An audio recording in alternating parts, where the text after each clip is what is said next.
தேவதூர வேளாண் மண்டலம் வந்து நெல் பதி போட்டு இங்கே வந்து டெய்லி சாமி பூஜை பண்ணி இந்த நாற்றுக்கு வந்து தண்ணி குளிக்கிற மாதிரி இங்கே வந்து பையூர் இயற்கையே வந்து ஒரு இறைவழியும் தான். நம்ம அதாவது எல்லாமே சொல்லுது எல்லாமே. ஆனால் வந்து அந்த இயற்கையோடு இருக்கிற அந்த நெல் இருக்கிற வந்து சாமி வந்து தண்ணி குளிச்சு அது காத்தாடி சாயங்காலம் வந்து காத்தால வந்து தண்ணி விடுவார். சாயங்காலம் வந்து சாமி இன்னைக்கு வந்து இங்கேயும் வந்து சப்பரத்தில் வந்துருக்காரு. வந்து முதல் நாள் வந்து உங்களுக்கெல்லாம் வந்து இங்கே ஒரு அனுக்கரணம் பண்ணி அந்த நெல்மணி தூவிட்டு போகிறதாக ஒரு ஐதீகம்.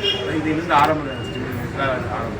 இதே கடைசி 10ஆம் நாள் 9ஆம் நாள் வந்து அந்த நாட்டில் இங்கிருந்து எடுத்துகிட்டு போய் அதை பொண்ணு கூட்டி அந்த நாட்டில் நடக்கிற நாட்டோட உற்சவம் விழா. அது வந்து எல்லா மக்களும் நாட்டு நடவு உற்சவ விழான்னு வச்சுட்டாங்க. அதாவது வந்து அதுக்கு வந்து இந்த உழவு தொழில் செய்கிறதுக்கு வந்து பெரும்பாலே வந்து இந்த